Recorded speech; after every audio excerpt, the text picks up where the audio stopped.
ನಮಸ್ತೆ ಗೆಳೆಯರೆ. ಕ್ಯಾಪ್ಟನ್ ರಜತ್ ಪಾಟಿದಾರ್ ಮತ್ತು ಕಿಂಗ್ ಕೊಹ್ಲಿ ಅವರ ಸಿಡಿಲಬ್ಬರದ ಬ್ಯಾಟಿಂಗ್ ಮತ್ತು ಬೌಲರ್ಗಳ ಸಾಂಘಿಕ ಹೋರಾಟದಿಂದ ಆರ್ಸಿಬಿ ಭರ್ಜರಿ ಗೆಲುವು ಸಾಧಿಸಿದೆ. ಜಿದ್ದಾಜಿದ್ದಿನ ಮ್ಯಾಚ್ನಲ್ಲಿ ಗೆದ್ದು ವಾಂಖೆಡೆ ಸ್ಟೇಡಿಯಂನಲ್ಲಿ 10 ವರ್ಷಗಳ ಬಳಿಕ ಜಯ ಗಳಿಸಿದೆ. ಟಾಸ್ ಗೆದ್ದ ಮುಂಬೈ ಕ್ಯಾಪ್ಟನ್ ಹಾರ್ದಿಕ್ ಪಾಂಡ್ಯ ಫೀಲ್ಡಿಂಗ್ ಆಯ್ಕೆ ಮಾಡಿಕೊಂಡರು.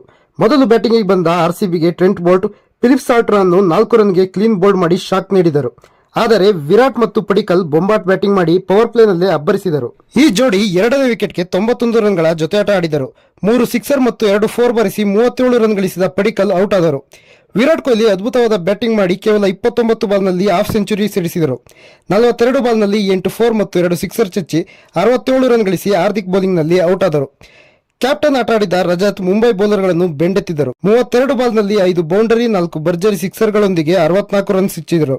ಕಡೆಯಲ್ಲಿ ಬಂದ ಜಿತೇಶ್ ಶರ್ಮಾ ಕೇವಲ 19 ಬಾಲ್ನಲ್ಲಿ 2 4 4 ಸಿಕ್ಸರ್ಗಳನ್ನು ಚಚ್ಚಿ 40 ರನ್ ಬಾರಿಸಿದರು. ಆರ್ಸಿಬಿ ಇದರಿಂದ 20 ಓವರ್ನಲ್ಲಿ 5 ವಿಕೆಟ್ ಕಳೆದುಕೊಂಡು 221 ರನ್ ಬಾರಿಸಿ ಮುಂಬೈ ಇಂಡಿಯನ್ಸ್ಗೆ ಬಿಗ್ ಟಾರ್ಗೆಟ್ ನೀಡಿತು. ಚೇಸಿಂಗಿಗೆ ಬಂದ ಮುಂಬೈ ಪರ ಓಪನರ್ಗಳಾದ ರೋಹಿತ್ ಶರ್ಮಾ ಮತ್ತು ರಿಕಲ್ಟನ್ ತಲಾ 17 ರನ್ ಗಳಿಸಿ ಪವರ್ ಪ್ಲೇನಲ್ಲಿ ಔಟ್ ಆದರು.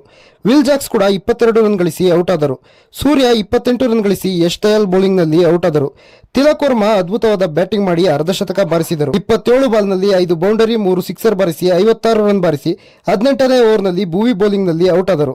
ಒಡಿಬಡಿಯ ಬ್ಯಾಟಿಂಗ್ ಮಾಡಿದ ಮುಂಬೈ ನಾಯಕ ಹಾರ್ದಿಕ್ ಕೇವಲ 15 ಬಾಲ್ನಲ್ಲಿ 4 ಸಿಕ್ಸರ್ 3 4 ಚಚ್ಚಿ 42 ರನ್ ಗಳಿಸಿ ಆರ್ಸಿಬಿ ಪಾಳ್ಯದಲ್ಲಿ ಭಯ ಹುಟ್ಟಿಸಿದರು. ಅಷ್ಟರಲ್ಲಿ ಹೇಜಲ್ವುಡ್ ಹಾರ್ದಿಕ್ ರನ್ನು ಔಟ್ ಮಾಡಿ ಮ್ಯಾಚ್ಗೆ ಟರ್ನ್ ನೀಡಿದರು.